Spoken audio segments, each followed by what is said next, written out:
नमस्कार दोस्तों, ocean network में आपका स्वागत है।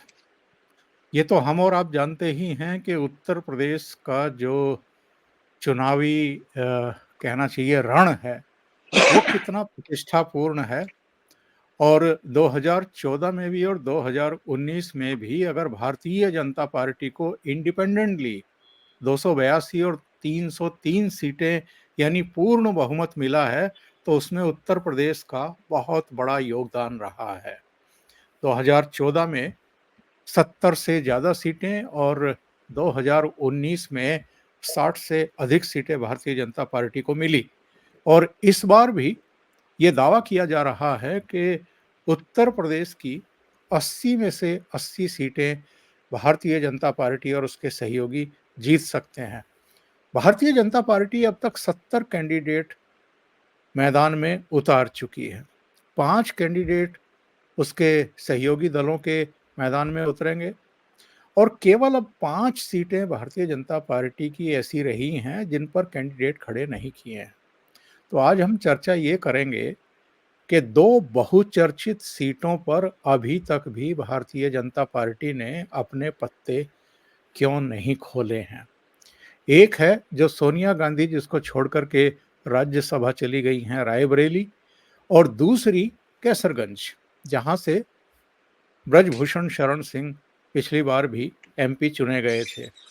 इसके अलावा हम ये भी जानने की कोशिश करेंगे कि ये जो सोशल मीडिया पर आजकल लाठियां भांजी जा रही हैं कि राजपूतों की बड़ी उपेक्षा हो रही है, इसको लेकर के हमारे जो अतिथि हैं, जो हमारे खास मेहमान हैं, उनकी राय क्या है और ब्रजभूषण शरण सिंह का टिकट क्या वाकई कटने वाला है, इसलिए अंतिम क्षणों में कैसरगंज का फैसला होने वाला है। तो मेरे साथ सीधे जुड़ रहे हैं प्रयागराज से अनुपम मिश्रा जी। अनुपम जी को जोड़ करके इस चर्चा को आगे बढ़ाते हैं। अनुपम जी, बहुत स्वागत है आपका। थैंक यू सर, नमस्कार। थैंक यू, नमस्कार नमस्कार, थैंक्स।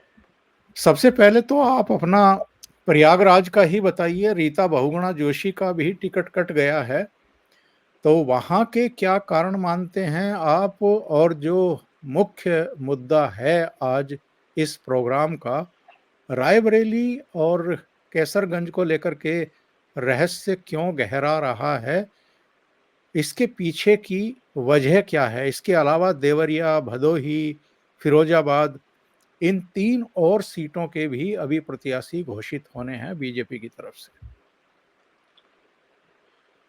देखिए साहब, प्रयागराज से शुरू करें और प्रयागराज में जो ये संसदीय क्षेत्र है, तमाम लोग इसको प्रयागराज संसदीय क्षेत्र कह रहे हैं, पर अभी तक इसका नाम नहीं बदला है और ये अभी भी इलाहाबाद संसदीय क्षेत्र कहलाता है। और यहाँ पे रीता जोशी अभी तक सांसद थी और उनका टिकट, मैं आपके शो में ही पहले भी कह चुका था कि वो कटना तकरीबन तय है। वो उसी दिन तय हो गया था जब 2022 के चुनाव के दौरान छठे चरण में और या सातवें चरण में उनके साहबजादे चले जाते हैं और जाके सपा ज्वाइन करते हैं, वो भी अखिलेश यादव की उपस्थिति में। उसमें सब मैसेज बड़ा बढ़ गया। उसमें ये गया कि अगर छठे चरण के बाद भी भारतीय जनता पार्टी के सांसद का लड़का छोड़ रहा है, तो इसका मतलब कहीं ना कहीं भाजपा अपने आप को कमजोर पा रही है। तो ऐसे चलते हुए पार्टी उनसे तब से बहुत नाराज थी और हालांकि यहाँ पे रीता जोशी अभी भी अपनी सीट के टिकट का दावा कर रही थी और वॉल पेंटिंग वगैरह करा रही थी, लेकिन ये बात तकरीबन तय थी कि उनको टिकट उनका कट ही जाएगा। वो 75 साल की भी होने वाली हैं और हालांकि देखा जाए तो हेमा मालिनी उनसे 9 महीने बड़ी हैं, लेकिन फिर जब इसी में बात आती है तो साहब, एक आपकी लॉयल्टी टेस्ट भी होता है। और रीता जोशी का जहाँ तक आप जानते हैं कि इनके फादर कोई ज़माने में कांग्रेस थे, फिर कांग्रेस को छोड़ा उन्होंने, चरण सिंह के साथ, देवीलाल के साथ आए और फिर रीता जोशी ने भी अपना करियर कांग्रेस में शुरू किया। फिर कांग्रेस को छोड़ा उन्होंने, फिर वो सपा में गई, फिर वो अब भाजपा में आई और फिर एंड टाइम में उनके लड़के सपा को भाजपा को छोड़ के चले जाते हैं। तो ये एक बड़ा एक गलत मैसेज भी था और ये भी माना गया कि साहब आप ट्रस्टवर्दी नहीं है, आप विश्वसनीय नहीं है। एक एक इश्यू और था। भारतीय जनता पार्टी, मैं नहीं कह रहा हूँ सारी जगह, पर जहाँ कहीं भी संभव है यंग कैंडिडेट्स लाने की कोशिश कर रही, क्योंकि हमने देखा है कि भाजपा है और आरएसएस है, बहुत लंबी प्लानिंग करके इन लोग आते हैं।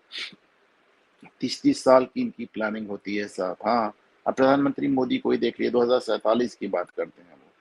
तो सही। लंबी प्लानिंग होती है। अब प्रयागराज में ही जो दूसरी सीट है फूलपुर, अब आप वहाँ नेहरू जी की सीट रही है।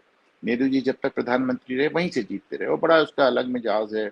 नेहरू जी हैं, उसके बाद विजय लक्ष्मी पंडित उनकी बहन वहाँ से जीतती रही। फिर वहाँ से अतीक अहमद जैसे बाहुबली भी जीते, कपिल मुनि करवरिया जैसे बाहुबली भी जीते, एक सपा से जीता, एक बसपा से जीता। अब वो पूरी तरह कुर्मी बाहुल्य सीट है, वहाँ सारे पटेल कैंडिडेट्स लड़ते हैं। 2018 का जो महागठबंधन का प्रयोग था वो भी फूलपुर में हुआ था, और उसमें महागठबंधन जीत गया था, लेकिन भारतीय जनता पार्टी ने अपनी हार से सबक लिया और मुश्किल से 11 महीने बाद जब दोबारा चुनाव हुआ था, उन्होंने महागठबंधन को परास्त करके इस सीट को फिर से अपने नाम कर लिया, जैसे 2014 में था, फिर 2019 में कर दिया। तो वहां पे भी जो कैंडिडेट हैं, वहां पे केशरी देवी 70 साल की हैं। तो एक भारतीय जनता पार्टी में एक ये मन बन रहा है कि साहब ये चुनाव अब तक का हमारे लिए थोड़ा सा आसान चुनाव है, और अगर हम इसको निकालने की पोजीशन में, तो खास तौर से उन सीटों पर जहां पे हम ऑलरेडी अच्छी पोजीशन में हैं, हम उम्र दराज लोगों को काट के नए लोगों को चेहरा दे, नए चेहरों को सामने लाएं, जिसमें वो 2024 में ही नहीं, 2029 में भी हमारे लिए सहायक बने। क्योंकि भाजपा को मालूम है कि अगर वो ये चुनाव जीत भी जाती है, तो चरण बाद, तीन लगातार तीन सरकार के बाद 2029 तक डेफिनेटली उनके सामने एक इनकम्बेंसी की, एंटी इनकम्बेंसी की कुछ ना कुछ लहर होगी। तो उसको वो अभी से तैयारी उसके लिए करे। ये अंतर है भारतीय जनता पार्टी किसी और पार्टी में। वो अभी तत्कालिक चुनाव देखते हैं या अगला चुनाव देखते हैं, लंबा चुनाव देखते हैं, 30-30 साल की प्लानिंग करते हैं। तो इन्होंने फूलपुर से केशी देवी पटेल को हटाकर एक बहुत ही यंग पटेल लीडर ले आए, प्रवीण पटेल, बड़ी अच्छी इमेज है उनकी, और वो वहां से अभी विधायक भी हैं, सिटिंग विधायक हैं। जहां तक रीता जोशी की सीट की बात है, चूंकि फिर एक इतना ज्यादा इस सीट पे ब्राह्मण बाहुल्य सीट है, और इतना ज्यादा इस पे क्लेमेंट्स पैदा हो गए थे। आज की तारीख में भविष्य में क्या होगा ये तो 4 जून को ही पता चलेगा। लेकिन आज की तारीख में भारतीय जनता पार्टी का टिकट पाना ही सर्टिफिकेट पाने के बराबर माना जा रहा है कि साहब आपने जीत लिया चुनाव। तो यहाँ पे सही। इतने ढेर सारे क्लेमेंट्स थे, इतने पुराने पुराने उम्मीदवार, इतनी ज्यादा गुटबाजी हो गई थी ओंकार जी, कि माना जा रहा था अगर इनमें से किसी एक को भी टिकट दिया गया तो बाकी गुट उसके खिलाफ हो जाएंगे और पार्टी को यहाँ दिक्कत आ सकती है। तो ऐसे में एक गैर राजनीतिक चेहरा लाया गया। नीरज त्रिपाठी, मैं बचपन से हम मित्र हैं, और वो यहाँ पे इलाहाबाद हाई कोर्ट में एडवोकेट हैं और एडिशनल एडवोकेट जनरल हैं। उनका कोई पॉलिटिकल बैकग्राउंड नहीं है। हालांकि उनके जो पिताजी हैं वो राजनीतिक दिग्गज रहे हैं, उत्तर प्रदेश सरकार में वित्त मंत्री रहे हैं, विधानसभा बिल्कुल। अध्यक्ष रहे हैं। मैं पंडित केशीनाथ त्रिपाठी की बात कर रहा हूँ। लेकिन राज्यपाल पंडित भी के रहे। जी। राज्यपाल पांच पांच पांच स्टेट्स के एक साथ थे एक समय, पांच पांच स्टेट्स के, और बहुत नजदीकी रिश्ते रहे हैं हमारे उनसे। बहरहाल तो केशीनाथ त्रिपाठी जी भी इलाहाबाद हाई कोर्ट के सीनियर एडवोकेट थे, और इलाहाबाद हाई कोर्ट की जो सबसे ज्यादा जिनको मतलब इज्जत दी जाती है, केशीनाथ जी बहुत हल्के हल्के से मुस्कुरा मुस्कुरा के बहुत सॉफ्ट आवाज में बहस करते थे ओंकार जी। वो हमारे वकील, व्यक्तिगत हमारे वकील रहे हैं। मेरे ऊपर कंटेम्प्ट के कई मुकदमे चले हैं ओंकार जी। मेरे पास 7 कंटेम्प्ट चले हैं। उनमें से एक कंटेम्प्ट जिसमें मुझको सजा हुई है, उसमें मेरे वकील केशीनाथ त्रिपाठी ही थे। और केशीनाथ त्रिपाठी ने मुझसे कोर्ट में बहुत रिक्वेस्ट किया कि साहब आप माफी मांग लें। तो मैं कहा साहब माफी नहीं मांगते, मेरे पास 2 सुप्रीम कोर्ट में अभी भी चल रहा है। तो उन्होंने कहा साहब आप माफी मांगे, साहब माफी नहीं मांग पाएंगे। और अंततः मुझे 1 दिन की सजा हुई। तो वो भी 1 दिन जेल नहीं भेजा, वो जस्टिस धवन की कोर्ट थी, जो बाद में बिहार की चीफ जस्टिस हुए। उन्होंने कहा you are sentence till the rising of the court, यानी जब तक कोर्ट बैठी है आप जाके पीछे खड़े हो जाइए। तो ये सजा थी। तो और केशीनाथ मेरे उसमें वकील थे, और बहुत ही आराम से बहस करते थे, और जजेस उनको बहुत ध्यान से सुनते थे, बहुत गौर से सुनते थे। मुझे अभी तक याद है, जो जजेस हुआ करते थे उनको पंडित जी कह के संबोधित करते थे। बड़े ज्ञानी थे, बहुत बहुत नॉलेजेबल आदमी थे उनका जी। बहरहाल he was a political joint. लेकिन उनके जो साहबजादे, उनका कभी राजनीति में कोई दखल नहीं रहा, कोई भी दखल नहीं रहा। तो ऐसे में लेकिन उनकी छवि अच्छी है, साफ सुथरी है, सीधे आदमी माने जाते हैं, शरीफ आदमी माने जाते हैं। तो जब आप उनको लेके आते हैं तो उनका राजनीति में बहुत ज़्यादा विरोध नहीं होता है। तो ये होता है कि जब गुटबाज़ी में एक सबसे बड़ी चीज़ देखी जाती है, गुटबाज़ी में आदमी सोचता है कि हम साहब हमें टिकट मिले ना मिले, सामने वाले गुट को ना मिले। तो वो सामने वाले गुट की बात ही खत्म हो गई। अगर वहाँ पे 10 गुट है तो आप 11वां एक गैर राजनीतिक आदमी ले आए, तो दसों गुट ने उनके लिए समर्थन के लिए मन बना लिया, ठीक है भाई एक बाहरी आदमी चलो उसको समर्थन कर देते हैं। इसके अलावा केशरीनाथ त्रिपाठी की यहाँ पे इसी जो लोकसभा है, उसी की एक विधानसभा है शहर दक्षिणी, केशरीनाथ त्रिपाठी यहीं से चुनाव जीतते थे। तो ज़ाहिर-सी बात है कि उनका वहाँ पे एक पॉलिटिकल पकड़ भी है और एक सहानुभूति लहर भी है। एक केशीनाथ के फैमिली से कोई आ रहा है। केशीनाथ बहुत ही एक्सेसिबल नेता थे ओंकार जी। मतलब आप यकीन माने कि उनके साथ कोई फूँ-फाँ नहीं था, कोई वो प्रोटोकॉल के चक्कर नहीं होता। आप केशीनाथ जी को अगर फ़ोन करते थे, जब वो गवर्नर थे तो भी वो अपना फ़ोन खुद उठाते थे। मैं समझता हूँ शायद ही कोई ऐसा करता हो। जब गवर्नर थे उनको फ़ोन कीजिए तो खुद ही उठाते थे फ़ोन खट से। बिल्कुल, बिल्कुल। तो इतना सिंपल आदमी थे तो उनकी सहानुभूति का फ़ायदा नीरज त्रिपाठी को मिलने की बात हो रही है। ये जैसे आपने देखा अच्छा अभी आप राजपूतों की बात करें तो इसी इसी क्रम में करूँगा। आपने देखा जी, ऐसी एक फ़ायदा वो बलिया में नीरज शेखर को लाके ले रहे हैं। नीरज शेखर को लाने के 2 कारण हैं। एक तो भाई जो मस्त साहब हैं वो 70 साल के हो रहे हैं। नीरज शेखर भी यंग हैं। अब जैसे मतलब फूलपुर में मैंने आपको बताया, अब यंग आदमी लाए। नीरज त्रिपाठी अब यंग आदमी लाए। नीरज शेखर अभी वीरेंद्र सिंह मस्त जिनका टिकट बलिया से कटा है, उनसे 15 साल छोटे हैं, 55 साल के हैं। लेकिन उनका नाम बहुत बड़ा है क्योंकि साहब वो एक छत्री प्रधानमंत्री के लड़के हैं। चंद्रशेखर ना सिर्फ प्रधानमंत्री थे, ठाकुर थे। तो उनके बिल्कुल। ज़रिए उनका नाम बड़ा है और छत्रियों में उनका नाम चलता है। तो ऐसे करके छत्रियों का जो असंतोष है, उसको भी एड्रेस करने की कोशिश की गई है। इसी तरह आप मैनपुरी में देखें, जयवीर सिंह ठाकुर को लेके आए हैं। वो भी एक क्षत्रिय नेता हैं और मामूली नेता नहीं है ओंकार जी। आप इस तरह समझिए कि वहाँ पे राजकुमार यादव मैनपुरी सदर से लगातार 2 बार जीत रहे थे। इस बार उनकी हैट्रिक हो रही थी। ऐसे में जयवीर सिंह ठाकुर आते हैं और मैनपुरी सदर से उनको हरा देते हैं और हरा ही नहीं देते हैं। आप देखिए उनका काफ़ी वहाँ होल्ड है। उनके लड़के, उनकी बहुएँ, उनकी पत्नी वहाँ पे जिला बैंक की अध्यक्ष रहीं, सहकारी बैंक की। उनके पड़ोस में फिरोज़ाबाद में जिला पंचायत अध्यक्ष हैं, उनकी बहू या उनके लड़के। और आप देखिए जो वहाँ पे 9 ब्लॉक हैं मैनपुरी में, माना जा रहा है कि साहब अभी मैं किसी प्रोग्राम पे बैठा था, उन्होंने कहा कि साहब बड़ा कमज़ोर कैंडिडेट है। मैं कमज़ोर कैसे है भाई? वो आदमी वहाँ पे एक हैट्रिक रोका है, उसने मैनपुरी में मुलायम सिंह के गढ़ पे जीत हासिल की है, जो वहाँ लगातार सपा जीत रही थी उसको हराया है। फिर वहाँ पे सही। 9 ब्लॉक है ओंकार जी, 9 में से 7 ब्लॉक भाजपा के पास है और इनकी बहुत बड़ी पॉलिटिकल फैमिली है, बच्चे, बहुएँ, पत्नी सब राजनीति में हैं। तो कुल मिलाकर अच्छा इसके अलावा वो छत्री भी हैं, तो आपने देखा इस लिस्ट में 2 छत्री हैं और दोनों नामचीन छत्री हैं। तो ना सिर्फ टिकट दिया गया है, ना सिर्फ यंगस्टर्स को दिया गया है, देखभाल के दिया गया है, बल्कि कोशिश किया गया है कि पश्चिमी उत्तर प्रदेश में क्षत्रियों को ये प्रॉब्लम थी कि साहब वेस्टर्न यूपी में किसी ठाकुर को टिकट नहीं मिला।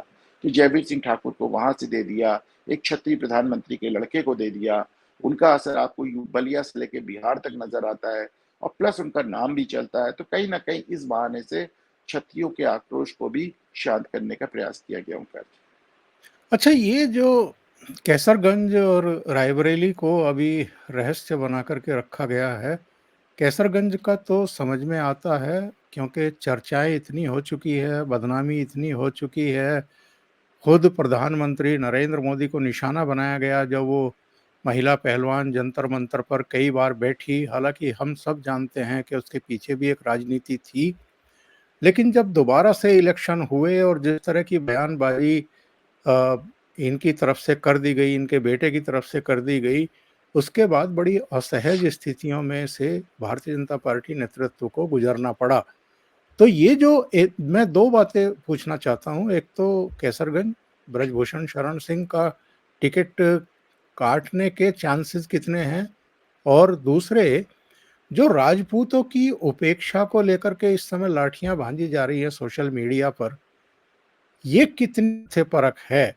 क्योंकि वीके सिंह को मुद्दा बनाना या दूसरे लोगों को मुद्दा बना कर के इस तरह की चीज़ें करना, बीजेपी के बायकॉट का आह्वान करना, जबकि मुख्यमंत्री यहाँ राजपूत हैं, केंद्र में डिफेंस मिनिस्टर भी राजनाथ सिंह राजपूत हैं। तो ये सब क्यों किया जा रहा है? देखिए, पहले मैं राजपूतों का इश्यू लेता हूँ। आप इसको इस तरह समझें कि पिछले सेंसस के हिसाब से राजपूतों की जनसंख्या उत्तर प्रदेश में 7% थी। 14% के आसपास उनके विधायक हैं और 14% उनके कैबिनेट मिनिस्टर हैं और उनका मुख्यमंत्री भी है। डिफेंस मिनिस्टर तो खैर अपनी जगह, 14% विधायक, 14% कैबिनेट मिनिस्टर और छत्री मुख्यमंत्री। अभी तक जितने डीजीपी हुए आधे से ज्यादा मुख्यमंत्री डीजीपी ठाकुर हुए हैं, आपने देखा। हालांकि उनमें से एक प्रकाश सिंह ऐसे थे, एक छत्री मुख्यमंत्री बनाया भी गया तो निकल के उन्होंने भाजपा के खिलाफ कह दिया कि साहब ये छत्रियों का शोषण हो रहा है वगैरह वगैरह। लेकिन ये कहानी पुरानी है। देखिए आप इसको, जिस समय देश आजाद हुआ और जब रजवाड़ों ने, माना जाता है कि साहब देखिए उन्होंने हैदराबाद की तरह नहीं किया, उन्होंने जूनागढ़ की तरह नहीं किया, उन्होंने खुशी से अपने राज्य को आपके राज्य में, आपके देश में, एक नए देश में खुशी खुशी शामिल कर दिया। लेकिन आपने उनके रजवाड़े तो छीन लिए, कह रहा ऐसी बात है। तो पहले वहां से एक बात शुरू हुई, क्योंकि एक फीलिंग थी। देखिए वैसे तो राजा हर जाति के हुए हैं, ब्राह्मण भी हुए हैं, बाकी जातियों के भी हुए हैं, जितिन प्रसाद भी राजा तो फलाने भी राजा, लेकिन विजय आरपीएन सिंह भी राजा, जितिन प्रसाद भी राजा, कुर्मी राजा, ब्राह्मण राजा। लेकिन हकीकत ये है कि देश में ज्यादातर राजा राजपूत हुआ करते थे। तो एक फीलिंग थी कि सब हम रूलिंग क्लास हैं, हम सत्ताधारी वर्ग हैं। तो जब आपने रजवाड़े खत्म किए तो वो उनके लिए एक झटका था। ऐसा नहीं है कि यहाँ पे जो करोड़ों ठाकुर है सब के सब राजा थे, लेकिन वो जो गिने चुने राजा थे, वो ठाकुर उनसे अपने आप को, छत्री उनसे अपने आप को जोड़ के देखता था। पहला झटका। फिर जब आपने जमींदारी अबोलिशन किया, जमींदारी अबोलिशन में सबसे ज्यादा लैंड होल्डर्स ये थे, सबसे ज्यादा ये जमींदार थे, इनकी जमीनें गई, तो इनको लगा कि क्रमशः धीरे धीरे इनकी सत्ता को पूरी तरह छीना जा रहा है। फिर तीसरा आप देखते हैं प्रिवी पर्स, जब इंदिरा गांधी खत्म करती हैं, तो वो इनके लिए एक साइकोलॉजिकल वो था कि साहब हमारे राजा रजवाड़े, आपने उनके राजसी ठाट छीन लिए, आपने जमींदारों से उनकी जमीनें छीन ली। अब उनके पास ले दे के कुछ पैसे का आपने वादा किया था, आप अपना ही वादा तोड़ रहे हैं। आपने कहा था कि आप अपने रजवाड़ों को भारत देश में शामिल कर दे, हम आपको प्रिवी पर्स देंगे। इंदिरा गांधी ने वो भी एबॉलिश कर दिया। ठीक जी, धीरे जी। धीरे क्रमशः एक एक विक्टिम मेंटालिटी जन्म लेने लगी कि साहब हमारे साथ गलत हो रहा है, हमारे साथ गलत हो रहा है। अब ये धीरे धीरे आगे, फिर जब विश्वनाथ प्रताप सिंह प्रधानमंत्री हुए, तो मैं आपको बताऊं कि उन्होंने मंडल आयोग लागू किया। तो उसको लेकर मैं 2 मिनट ले रहा हूँ ओंकार जी, जी हाँ, लेकिन जी मैं हाँ। इस इशू को बिल्कुल, बिल्कुल। डिटेल में समझा देना चाह रहा हूँ अपने व्यूअर्स को। तो मंडल आयोग लागू हुआ तो जाहिर सी बात है सवर्णों ने उसका विरोध किया, तो उसमें क्षत्रियों ने भी विरोध किया। तो मुझे याद है यहाँ फूलपुर या कौशाम्बी में सभा हुई थी, तो उसमें हम लोग पढ़ते थे तब। तो उन्होंने, ठाकुरों की सभा थी, उन्होंने कहा कि क्या भाई मंडल आयोग लगा रखा है, आप राजा के लड़के, आप नौकरी करने के लिए बने ही नहीं है। और आप सबको तो इस बात के लिए खुश होना चाहिए कि पृथ्वीराज चौहान के बाद विश्वनाथ प्रताप सिंह पहला क्षत्रिय है जो दिल्ली की गद्दी पे बैठा है। तो इस तरह की बातें करके वो उन लोगों को जातिगत आधार पे बहलाते थे। तो हुँ। लेकिन वीपी सिंह की सरकार केवल 11 महीने में गिर गई, चंद्रशेखर की सरकार सिर्फ 4 महीने में गिर गई। फिर इनके दिमाग में आया कि साहब भाई छत्री को तो आप टिकने ही नहीं देते, एक को 11 महीने में गिरा दिया, एक को 4 महीने में गिरा दिया। फिर आखिरी मजबूत जो एक छत्री मुख्यमंत्री था उत्तर प्रदेश का, वो वीर बहादुर सिंह थे। लेकिन उसके बाद से कांग्रेस सरकार ही चली गई। तो उसके बाद साहब मुलायम सिंह मुख्यमंत्री होते रहे, मायावती मुख्यमंत्री होती गई, कल्याण सिंह मुख्यमंत्री, यानी तीनों ओबीसी थे। उसके बाद बीच में मुश्किल से थोड़े से समय के लिए राम प्रकाश गुप्ता हुए, लेकिन बीच में करीब करीब करीब 2 साल के लिए राजनाथ सिंह एक और छत्री मुख्यमंत्री आए। अब ये 7 साल से योगी आदित्यनाथ हैं, 7 साल यानी कि 12 जा रहा है, तीन इनका पूरे 2 टर्म कंप्लीट होंगे। तो 10 साल का बिल्कुल। लगातार छत्री मुख्यमंत्री अभी भारत में कहीं देखने को नहीं आ रहा है।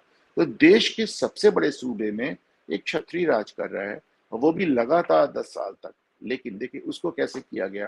ये कुछ मीडिया चैनल्स द्वारा एक खबरें लगातार प्लांट हो रही थी कि प्रधानमंत्री नरेंद्र मोदी योगी को हटाना चाहते हैं, मुख्यमंत्री योगी आदित्यनाथ को हटाना चाहते हैं, क्योंकि अमित शाह कहीं ना कहीं उनसे असहज हैं। उनको लगता है कि योगी उनके लिए खतरा बन जाएंगे प्रधानमंत्री पद की रेस में।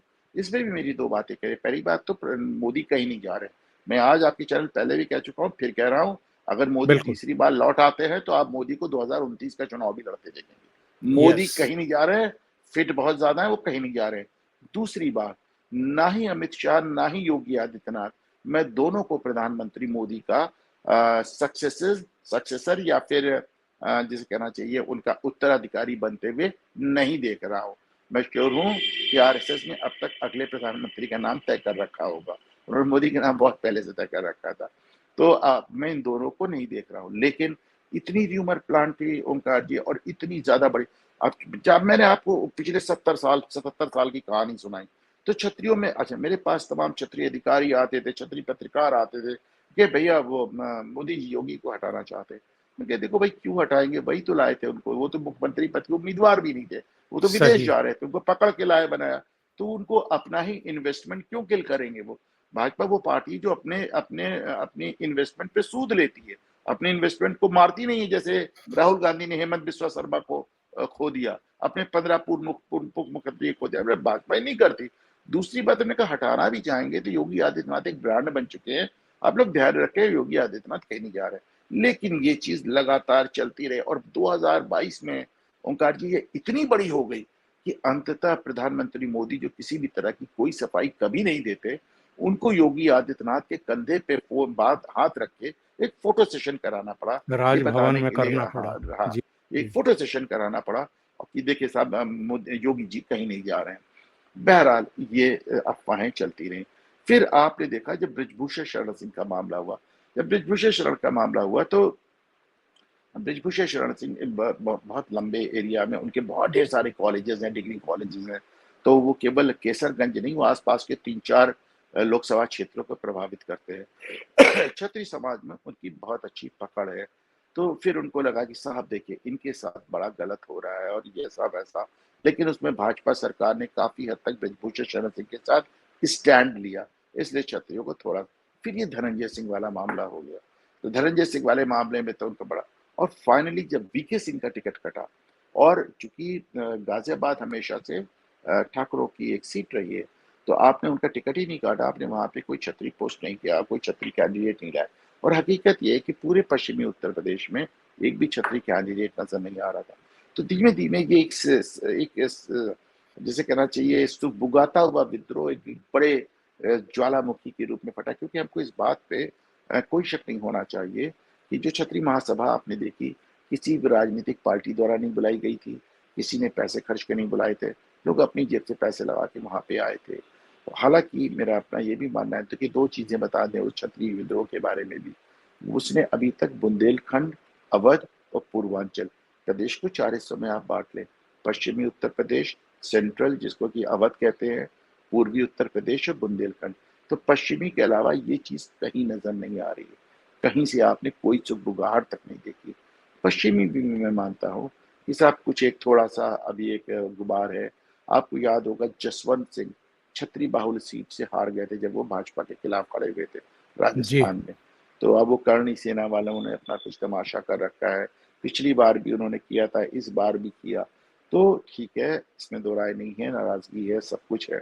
पर वो इसको इतना डैमेज होते हुए नहीं देख रहा हूँ, क्योंकि लोकसभा का क्षेत्र बहुत बड़ा होता है, और इनकी पॉपुलेशन इतनी छितरी है कि हार जीत का फैसला, क्योंकि मैं फिर कह रहा हूँ, जो लोग उतने वहां आए थे नाराज होके, वो सब भाजपा के खिलाफ वोट नहीं डालने जा रहे हैं। जो डालने जा भी रहे हैं, उनके लिए अपने परिवारों को कन्विंस कर पाना बड़ा मुश्किल होगा कि भाजपा, क्योंकि आपके पास है का, आप इमरान मसूद को और इकरा हसन को वोट दे दें, ये जरा मुश्किल हो जाता है ना ओंकार जी। जी, आप एक बार वोट ना दे समझ में आता है, नोटा कर दे समझ में आता है।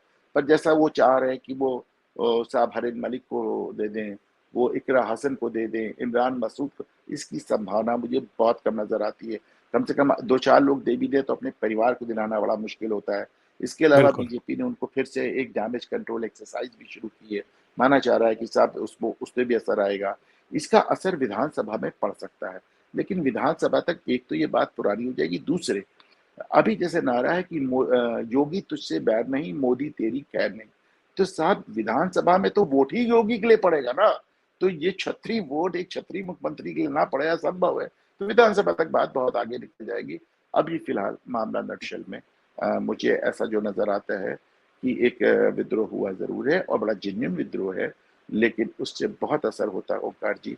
मैं बड़ी जिम्मेदारी से आपके चैनल पे कह रहा हूँ, मुझे उससे बहुत असर होता हुआ नजर नहीं आ रहा। और एक छोटी-सी टिप्पणी ज़रा रायबरेली पर भी करिए कि रायबरेली को क्यों होल्ड पर रखा गया है? क्या कांग्रेस के कैंडिडेट को देख रहे हैं और फिर तय होगा? इधर नुपुर शर्मा का नाम भी चल रहा है। एक बार पहले भी आपने मेरे प्रोग्राम में कहा था कि नुपुर शर्मा को तो कम से कम लोकसभा में भारतीय जनता पार्टी लेकर के नहीं जाएगी। अब आप रमेश भिदोड़ी का टिकट काट दे रहे हैं तो नुपुर शर्मा वाली बात नहीं मुझे समझ में आती। प्रज्ञा ठाकुर का काट दे रहे हैं, रमेश भिदोड़ी का काट दे रहे हैं। बहरहाल इसके पहले कि मैं रायबरेली पे एक बात मैं और जोड़ दूं कैसरगंज में ब्रिजभूषण शरण सिंह के हवाले से। उनका टिकट इतना डिले होने की 3 वजह बताई जा रही। नंबर 1, ब्रिजभूषण अर्रे में है कि सब हामी को टिकट चाहिए। नंबर 2, वो कहते हैं मेरी जगह नहीं तो शायद मेरे लड़के को टिकट दे। और तीसरा एक बड़ा दिलचस्प बात अभी मुझसे कोई व्यूअर कह रहा था, और वो कह रहा था कि साहब ब्रिजभूषण को ही टिकट मिलेगा। और देखिए मैं भी कह रहा हूँ ब्रिजभूषण शायद इसकी भी संभावना है कि टिकट ब्रिजभूषण को ही मिले, पर उसकी घोषणा तीसरे चरण के बाद हो, क्योंकि तीसरे चरण तक पूरा जाट लाइन खत्म हो चुका होगा और ब्रिजभूषण शरण को टिकट मिलने का असर जाट लैंड पे होने की संभावना भी समाप्त हो जाएगी। उसके बाद जी, अगर जी। आप ब्रिजभूषण को शरण को टिकट देते हैं तो आप मान के चलें कि आपको वहां पे चूंकि वहां वोटिंग हो चुकी होगी तो दिक्कत नहीं आएगी। ये भी एक संभावना ध्यान में रखिए ओंकार जी। रही बात जी। आई है रायबरेली की, तो रायबरेली में देखिए अदिति सिंह पहले ही पलट चुकी थी। अब मनोज पांडे भी, नहीं तो मनोज पांडे से बड़ी लंबी बात हुई थी जब वो सपा में थे। बहरहाल वो भी चले गए हैं। मनोज पांडे वहां एक कद्दावर नेता रहे हैं। आप देखिए अच्छी अच्छी मोदी लहर में वो जीतते रहे हैं। तो 17-22 कोई लहर उनको हरा नहीं पाई और उन वो किस सच्चे थे उनका जाना बहुत मैटर करता है। और भाजपा ने वहाँ टिकट जाहिर तौर पे इसीलिए रोक रखा है क्योंकि वो देखना चाहती कि गांधी परिवार से कोई आता है या नहीं आता है। मेरा अपना मानना है ओंकार जी कि गांधी रिस्क नहीं लेते। गांधी परिवार से वहाँ कोई नहीं आएगा, कोई करीब ही आ सकता है। पर एक बड़ी दिक्कत की बात यह है कि वो दिन गए जब आपके कहने पे सतीश शर्मा लड़ जाते थे, जब आपके कहने पे अरुण नेहरू लड़ जाते थे इन सीटों से। हकीकत ये है कि अब जो गांधी परिवार के नजदीकी लोग हैं उन्होंने पहले से हाथ खड़े रख कर रखे हैं। जयराम रमेश ने तो 40 साल से कोई चुनाव नहीं, उन्होंने कोई चुनाव आज तक लड़ाई नहीं। सुप्रिया शिनेत और पवन खेड़ा जैसे लोगों ने हाथ खड़े, साहब मेरे बस का नहीं है, मैं नहीं जानता। रॉबर्ट बाड्रा एक ले दे के वो अपना थोड़ा सा दंड बैठक कर रहे हैं कि साहब हम लड़ना चाहते हैं। पर लोगों को मालूम कि रॉबर्ट वाड्रा ना सिर्फ उस सीट को गंवा देंगे, बल्कि रॉबर्ट वाड्रा को अगर आप वहां से फील्ड करते हैं तो उनका नाम लेके जो 40 सीट की चुनौती ममता बनर्जी ने दी है वो 40 सीटें भी नहीं आएंगी ओंकार जी। बहुत-बहुत धन्यवाद अनुपम जी, ओशियन नेटवर्क के लिए इतना समय निकालने के लिए और बहुत महत्वपूर्ण मुद्दों पर चर्चा करने के लिए। नमस्कार। थैंक्स।